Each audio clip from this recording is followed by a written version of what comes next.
வணக்கம் வணக்கம் வணக்கம். எப்படி இருக்கீங்க 3 பேரும்? சூப்பராக இருக்கும். எஸ். அண்ட் சார், சில திரைப்படங்களை வந்து நம்ம வந்து ட்ரெய்லர், டீசர் இந்த மாதிரி விஷயங்களை பார்க்கும்போது தான் படம் பார்க்கலாமா வேணாமான்னு வந்து ஆடியன்ஸ்குள்ள ஒரு ஜட்ஜ்மெண்ட் வரும். படத்தோட போஸ்டர் பார்க்கும் போதே படத்தை போய் பார்த்துடணும்ப்பா ரிலீஸ் ஆன உடனே அப்படின்ற ஒரு இம்பாக்ட் கிடைச்சிருக்கு. இவங்க 2 பேரை பத்தி சொல்லுங்க. போஸ்டர் பார்த்தா தோணுது இல்லை? தோணுது, எல்லாருக்கும் தோணுது. உங்கள் 2 பேரை பற்றி பேசுன்னு சொல்லணும். உங்கள் 2 பேரை பற்றியா ஆகாச வீரன் பேரரசியை பற்றி பேசணும்? உங்களை பற்றி பேச மாட்டேனா? அவங்கள பற்றி பேச மாட்டேன். ஆகாச வீரனையும் பேரரசியை பற்றி தான் பேசுவேன். என்ன சார்?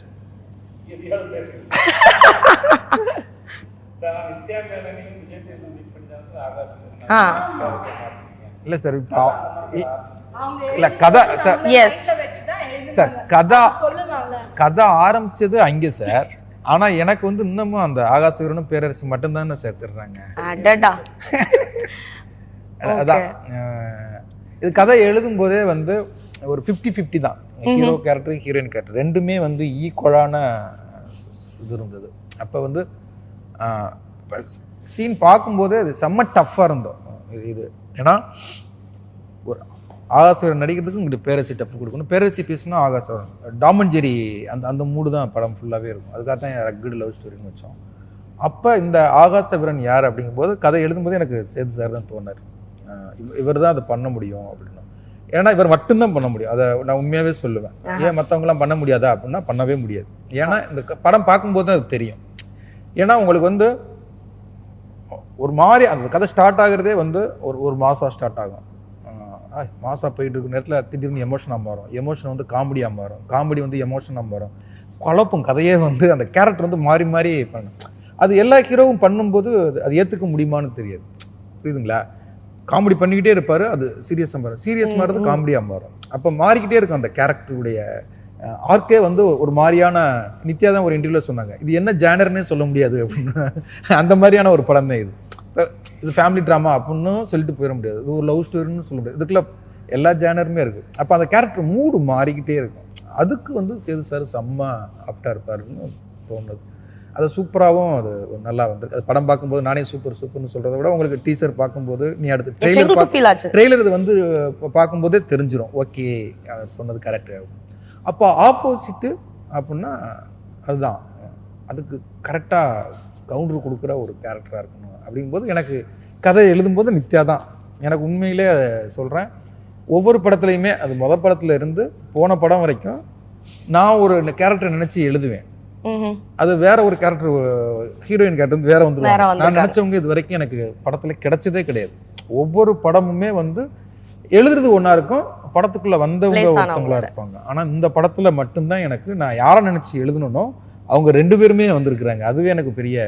அங்கேயே வந்து கதை சொல்லும் போதே சார் விஜய் சேதுபதி நித்யா மேனன் அப்படிங்கும்போது கதை கேட்குறது சார் செம்ம காம்பினேஷன் சார். அப்படி கதை கேட்கும்போதே அந்த இது வரும். இப்போ ஆடியன்ஸுக்குமே இப்போ கமெண்ட்ஸ் எல்லாத்தையும் பார்க்கும்போது செம்ம காம்போ செம்ம பேர் போட்டுக்கிட்டே இருக்காங்க. அது அழகாக 2 பேருமே செம்மையாக ஒர்க் அவுட் ஆகுது. அது படம் பார்க்கும்போது உங்களுக்கு அது தெரியும் எதுக்காக இந்த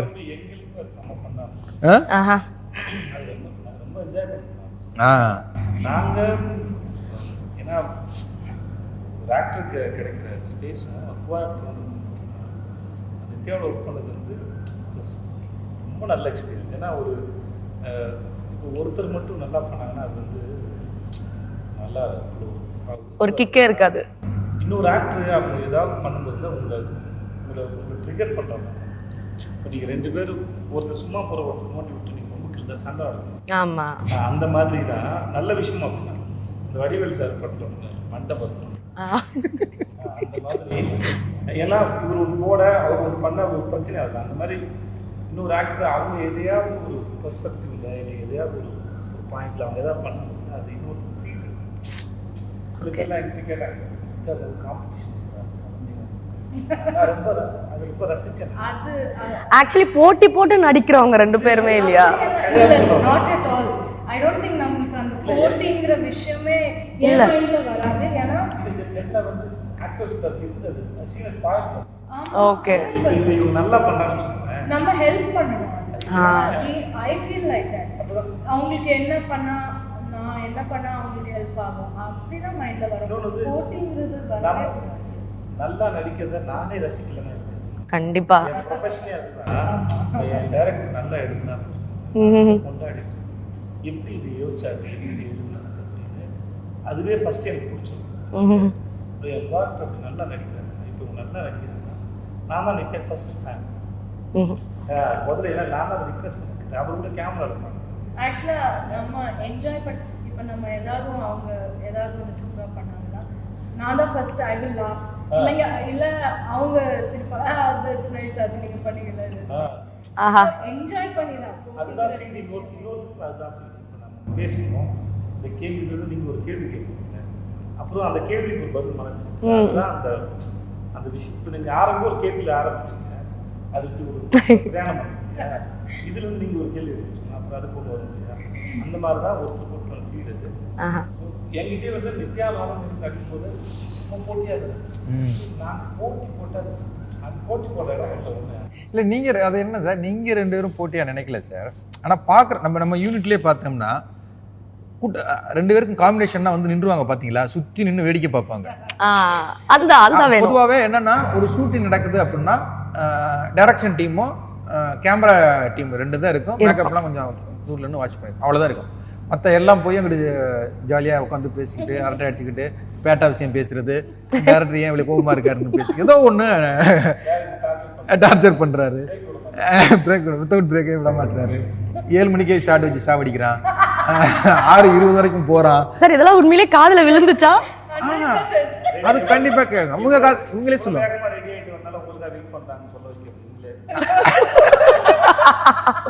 ஒன்றுமே பண்ணிக்க மாட்டேன். காஸ்டியூம் மாற்ற நேரம் காஸ்டியூம் மாற்றணும்.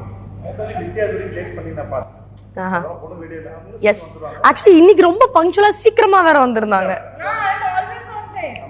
இல்ல அவங்களுக்கு வந்து டைமுக்கு வந்தாலும் இல்ல அவங்க ஸ்பீட் அப்படிங்க, அவங்க ஸ்பீடே ஒரு எக்ஸ்பிரஸ் ட்ரெயின் மாதிரி. அவங்க அது வந்து 7 o'clock 7:10 ஆச்சு. அவங்களுக்கு பேஷன்ஸ் இல்ல, அதுதான். அந்த 10 minutes அவங்களுக்கு வந்து பெரிய டைம் மாதிரி அவங்க ஃபீலிங். ஆமா, 10 நிமிஷம் அப்படிங்கிறது வந்து நமக்கு அது பெரிய டைம். இப்போ இங்க ஸ்டார்ட் ஆகும்போது எனக்கு கோவம் வருது, ஏன் ஷூட்டிங் மாதிரி ஏன் இன்னும் ஸ்டார்ட் பண்ணாம இருக்காங்க அப்படின்னு. புரியுது சார், புரியுது. ஒரு நாள் 7 காஸ்டியூம் சேஞ்ச் உங்களுக்கு. இவங்க இது வரைக்கும் பண்ண படங்கள்ல 7 காஸ்டியூம் சேஞ்ச் பண்ணியிருக்க வாய்ப்பே கிடையாது, வாய்ப்பு இல்லைல்ல. ஆனா நான் நினைச்சு வச்சிருந்தது 9. அந்த 2 இடத்துலயும் எனக்கு வருத்தம். அவங்களுக்கு 7 எடுத்துட்டீங்கிறது சந்தோஷம். சார் சொன்னது கரெக்ட் தான். அப்ப நம்ம என்ன பண்ணாலும் அவர் சாட்டிஸ்ஃபை. என்னமோ கில்ட்டி ஏற்படுத்துறாங்க. நீங்க டிசைட் பண்ணது எல்லாம் நம்ம கரெக்ட்டா பண்ணிட்டோம். நினைச்சத எல்லாமே கூடத்தை எடுத்திருக்கோம். ஆக்சுவலா உண்மையா சொல்லணும்னா இந்த படத்துல ஒரு சாங்கே இல்ல சார். நம்ம ஷெட்யூல்ல இந்த படத்துல ஒரு சாங் கிடையாது. நம்ம ஃபேமிலி சாங் இப்போ பண்ணி வச்சிருக்கோம்ல, செல்ல கோளாறுன்னு சொல்லி நம்ம பாப்பா 3 பேருக்கும் ஒரு சாங் வச்சிருக்கேன்ல, அது குயிக்காக எடுத்தது. ஸ்கிரிப்ட்ல வந்து இல்லை, அது செல்ல கோளாறு சாங். நம்ம ஃபேமிலிக்கு அந்த சந்தோஷங்கள் தருணங்கள் இருக்குல்ல, அது வந்து நீங்க அந்த பேத்தா சாங்க்கு ரீகலெக்ஷன் தான் எடுத்துக்கிட்டு இருந்தேன். ஆனா அது எடுக்கும்போது ரொம்ப அழகாயிடுச்சு. அது உங்களுடைய அந்த ஃபேமிலி, அந்த குழந்தை, ஒரு குட்டி தேவதை ஒன்று இருக்குது, அதுடைய எக்ஸ்பிரஷன், இவங்களுடைய ஞாபகம் இருக்கா? யாரு பாப்பாவை தூக்கி நீங்க வச்சுக்கிட்டு இருந்தீங்க, வேடிக்கை பார்க்க வந்தாங்க, இது உங்க பிள்ளையா அப்படின்னாங்க. இவங்கள ஷாக் ஆகிட்டாங்க, ஏன் பிள்ளையா அப்படின்னு. மகிழ் வந்து உங்க மாதிரியே இருக்கும், உங்க சாயல் மாதிரியே இருக்கும், உண்மையாவே அம்மா பொண்ணு மாதிரி இருப்பாங்க அவங்க.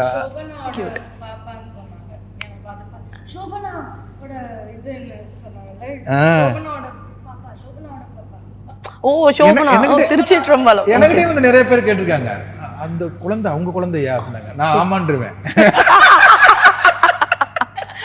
நைஸ். பட் ஆனால் சார் உங்களுக்கு ஃபர்ஸ்ட் ஆஃப் ஆல் வந்து நிறைய பேர் தேங்க் பண்ண சொல்லியிருந்தாங்க கமெண்ட்ஸ்லலாம். ஏன்னா வந்து நாங்கள் ரொம்ப நாளாக மிஸ் பண்ண அந்த விஜய் சேதுபதியை திருப்பி நாங்கள் பார்த்துட்டோம் ஆன் ஸ்க்ரீனில் அப்படின்ட்டு. ஏன்னா வந்து இவர் நிறைய வந்து காமெடி பண்ணுற கேரக்டர்ஸ் பண்ணாலும் சரி, ரக்கட் பாயாக ப்ளே பண்ணாலும், ரவுடியாக ப்ளே பண்ணாலும், வில்லனாக பண்ணாலுமே அந்த லவ்வர் பாய் சேதுபதியை நாங்கள் மிஸ் பண்ணிட்டு இருந்தோம் நிறைய, ரொம்ப கொஞ்சம் கேப்பாகவே. பட் திரும்ப அந்த லவ்வர் பாய் வந்ததுக்கு ரொம்ப நன்றி. அண்ட் நித்யா மேனன் அவர்களே, நீங்கள் ஒவ்வொரு படமும் ரொம்ப சூஸியாக செலக்ட் பண்ணுற பர்சன் எல்லாருக்குமே தெரியும், உங்களை தெரிஞ்சவங்க எல்லாருக்குமே. இந்த படத்துக்கு எஸ் சொல்ல என்ன காரணம்?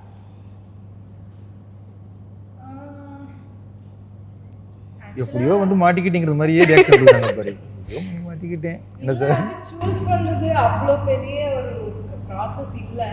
ஆனால் எப்போவுமே அது கேட்கும்போது எனக்கு I don't know what is the process because அது ரொம்ப ஸ்பான்டேனியஸாக வர அப்படியே லைக் பாண்டியராஜ் சார் வந்து வீடியோ காலில் வந்தாங்க எனக்கு இது சொன்னாங்க இந்த மாதிரி ஒரு கதை அவங்க சொல்லும்போது obvious it is an obvious yes அது வந்து தேர்ஸ் நோ லைக் யோசிக்கிறேன் அந்த விஷயம் இல்லை ஏன்னா அவங்க நெரேட் பண்ணும்போதே நான் வந்து சிரிச்சிட்டு இருந்தேன் பயங்கரமாக சிரிச்சிட்டு இருந்தேன் என்ஜாய் பண்ணிட்டு இருந்தேன் ஆப்வியஸ்லி அப்போ எனக்கு தெரியும் அந்த படம் எப்படி டிரான்ஸ்லேட் ஆகும் இதில் so it was a very like also நான் லைக் சேதுபதி சாரும் நானும் ஒரு ஃபிலிம் பண்ணியிருந்தோம் மலையாளம் அந்த டைம்லேருந்தே நம்ம வந்து ஏதாவது ஒன்று பண்ணணும் எனக்கே அந்த சீன்ஸ் பார்க்கும்போது நான் டைரக்டர் கிட்ட சொன்னேன் இந்து கிட்ட சம்திங் இஸ் ஒர்க்கிங்ல இந்து அவங்க வந்து பஸ்ஸில் இருக்காங்க நான் வந்து இங்கே கடையில் இருக்கேன் ஆனால் இவங்க 2 பேரும் கனெக்டடாக இருக்கிற மாதிரி இருக்குது அந்த chemistry you know doesn't always happen so we should do something ஏதாவது பண்ணணும்னு அப்படி இருந்தது ஸோ எல்லாமே சேர்ந்து வந்தபோது I felt yes this is the right film. Yes ஏன் இந்த கொஸ்டின் கேட்டேன்னா நேஷனல் அவார்ட்லாம் வந்தக்கப்புறம் ஒரு கூடுதல் பயமோ பொறுப்போ வந்தா மாதிரி ஒரு ஃபீல் இருக்கும் இல்லையா அந்த ஃபீல் இருக்கா நித்யா கிட்ட? இல்ல இருக்கா? நம்ம படம் கமிட் ஆனதுக்கு அப்புறம் தான் உங்களுக்கு நேஷனல் அவார்டு வந்தது. அது சொல்லுங்க. ஆமா நாங்க நேஷனல் அவார்டு வாங்குறதுக்கு முன்னாலே கஷ்டம் சொல்லிட்டோம். நம்ம வந்து சேர்ந்து விஷ் பண்ணோம். நாங்க இருக்குல்ல நம்ம வந்து சேர்ந்து விஷ் பண்ணோம். உங்க கால் மட்டும் தான் எடுத்தேன். அப்படியா? அதுக்கப்புறம் நான் இது நரேஷன்ல இருந்தேன். உங்க கால் எடுத்துட்டு அதை சைலண்ட்ல வச்சு நான் நரேஷன். நாங்க இந்த கதை கேட்டு ப்ளீஸ் சீன் பை சீன் படிச்சிருந்தோம். நம்ம சீன் பேசிக்கிட்டு இருந்தோம். சீன் படிச்சிருந்தோம். ஆமா சோ அப்பதான் நான் இன்டர்நேஷனல் அவார்ட் சொன்னாங்க. சரி உடனே ஃபோன் அடிச்சோம். நைஸ். ஒரு பியூட்டிஃபுல் விஷயம் வந்து நமக்கு பயம் கொடுக்குறதுன்னா what is the use of something like that I don't understand. அதெல்லாம் வரும்போது பயம் இல்லை அதில் சம்திங் பாசிட்டிவ் வரணும் something good has to come out of it and it did. எனக்கு வந்தது வந்து ஒரு காம்னஸ் தான் வந்தது. அதுக்கப்புறம் ஐ ஃபெல்ட் ஓகே இவ்வளோ வருஷம் 15 இயர்ஸாக நான் பண்ணது ஒரு ஃபுல் சர்க்கிளாக வந்துருச்சு. there was a complete calmness in me, not at all. இல்ல பயம் இந்த சென்ஸ் நான் மீன் பண்ணது அடுத்தடுத்த படங்களை ரொம்ப கான்ஷியஸா பாப்பாங்க மக்கள். In fact the opposite. Okay. I felt it's time to relax. Nice. Okay. And Sethu sir இந்த படத்துல இந்த கேரக்டருக்காகவே நீங்க வந்து PhD பண்ற அளவுக்கு பரோட்டா போட கத்துக்கிட்டீங்க அப்படின்ற மாதிரி. சூப்பரா போடுவாங்க பரோட்டா. அப்படியா? ஆமாமா.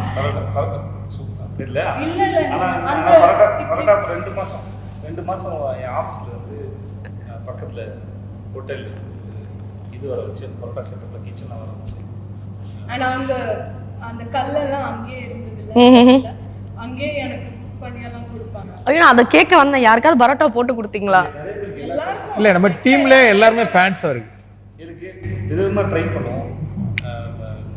அந்த தலைவன் தலைவி டீசர் போடுவோம். அது நைட் அது முடியும் போது 3:30 மணிக்கு நைட்டு. ஓகே. அது வந்து ரொம்ப ஒரு எடுத்துக்கும் போது என்னன்னா 5-6 கட்டு எடுக்கும்போது என்னன்னா நிறைய ஒரு 15 பரோட்டா போட்டு கொடுத்துட்டே இருக்கணும். சால்னா ஊற்றணும் கொத்தணும். ஏன்னா வேற ஷார்ட் எடுக்கணும். அது குழம்பு பொங்கல் மாதிரி ஆயிடுச்சு. கொத்திக்கிட்டே நிறைய நேரம் இருக்குல்ல. ஓகே. இதுக்கு கடை தந்துட்டாங்க. நெய் பட்டாளத்தை வாங்கிட்டு வாங்க முந்திரி வாங்கிட்டு வந்து நெய் முந்திரி கொஞ்சம் மிளகு போட்டு எப்படிமா இருந்தது பரோட்டா பொங்கல் வந்து டப்புன்னு சேல்ஸ் ஆயிடுச்சு. எல்லாரும் பரோட்டா பொங்கல் ஆயிடுச்சு. பரோட்டா பொங்கல். ஆமா பரோட்டாவே பொங்கல் ஆயிடுச்சு. சார் ஹோட்டல்லே ஒரு புது ரெசிபியா ஆட் பண்ணலாம் போலியே. கைவசம் ஒரு தொழில் இருக்கு. இங்க பண்ணும்போது சார் ஆபீஸ்க்கு வரும்போதெல்லாம் வந்து கொத்து பரோட்டா போட்டு வரவங்க எனக்கு ஆம்லெட் அன்னைக்கு பண்ணீங்களே இப்போ நினைப்பேன் அது I wish I had like இல்ல உங்களுக்கு சாக்லேட் பரோட்டா பண்ணாரு. இல்ல சாக்லேட்ல ஒரு ஆம்லெட் போட்டு எனக்கு பயங்கரமா பசிச்சு வெங்காயம் பச்சை மிளகாய் போட்டு எனக்கு அதெல்லாம் வதக்கி அந்த கல்லுல ஒரு நைஸ். எனக்கு சாக்லேட் பரோட்டா நீங்க சாப்பிடலையா? சாக்லேட்ல பரோட்டா போடுவாரு. இந்த சாக்லேட் போடலாம் சார் அவைலபிள் தான் சார் அது. நம்ம வாட்டர்மெலன் பரோட்டா வந்து ஆபீஸ்ல. ஆமா சார் நிஜமா தான் பேசுறீங்களா? வாட்டர்மெலன் பரோட்டாவா? வாட்டர்மெலன் பரோட்டா அது ஃபெயிலியர் வந்து பைனாப்பிள் அரைச்சு ஜூஸ் போட்டு பார்த்தோம். அந்த